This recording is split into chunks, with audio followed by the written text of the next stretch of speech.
Merci. Pour le groupe SRC, Frédéric Massat. Merci, Monsieur le Président.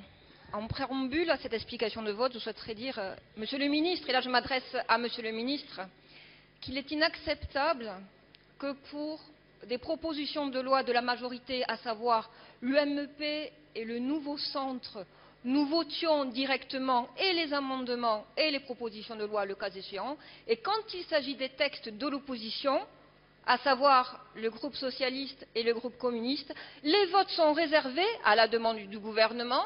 Et effectivement, nous avons un hémicycle vide, nous parlons dans le vide, nos amendements ne sont pas discutés et même les réponses ne nous sont pas portées. Alors, Monsieur le Ministre, un peu de calme, mes chers collègues. Madame Massa, on est sur le fond des explications de vote. Qu'au même titre que vous sur ces bancs, nous sommes aussi la représentation nationale et que je pense qu'aujourd'hui, peut-être, vous regrettez de ne pas avoir demandé la réserve du vote, qui aurait pu effectivement vous éviter des votes contraires à ce que vous aurez souhaité, du moins sur l'article 1er.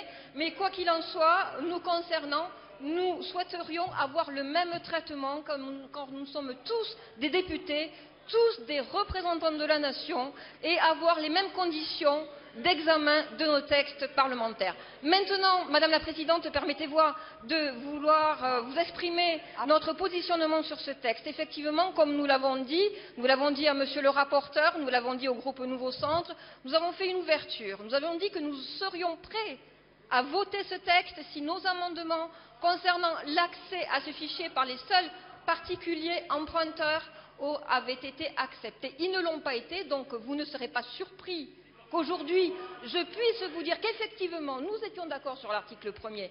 L'article 1er, je vous le rappelle, avait été une proposition de loi de Ségolène Royal. Non, nous étions d'accord. Eh oui, Ségolène Royal avait en son temps proposé cet article 1er. Mais nous avons aussi répété dans nos prises de parole au sein de cet hémicycle, dans nos explications sur les amendements, nous avons répété qu'effectivement, nous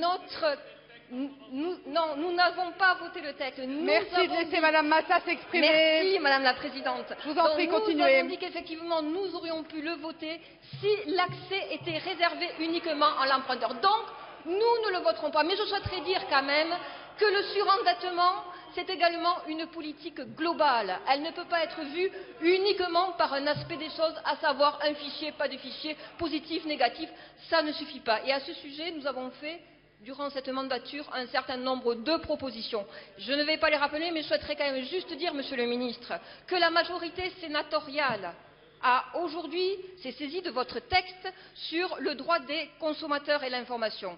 À ce sujet, la majorité sénatoriale a voté, et donc le texte qui va peut-être un jour nous être présenté en seconde lecture dans cet hémicycle, traite du surendettement, ont été adoptés par les sénateurs. La création d'un crédit bancaire pour les populations les plus défavorisées, l'encadrement et la baisse du taux de l'usure, le plafonnement des taux d'intérêt variables pour les particuliers, la protection des consommateurs contre les emprunts toxiques fondées sur les risques d'échange par nature, aujourd'hui imprévisibles, et surtout, aucun crédit renouvelable ne peut être associé à une carte ouvrant droit à des avantages commerciaux promotionnels ou à une carte de paiement. Ceci est aujourd'hui dans le texte qui nous sera peut-être un jour présenté à l'Assemblée nationale. Alors, mes chers collègues, je vous invite à vous rapprocher de ces propositions et que peut-être dans cet hémicycle, peut-être bientôt avant la fin de cette législature, nous aurons à débattre de ce texte. En attendant, effectivement, nous regrettons fortement disons, la position du nouveau centre qui n'a pas fait preuve d'ouverture à notre égard et nous voterons contre ce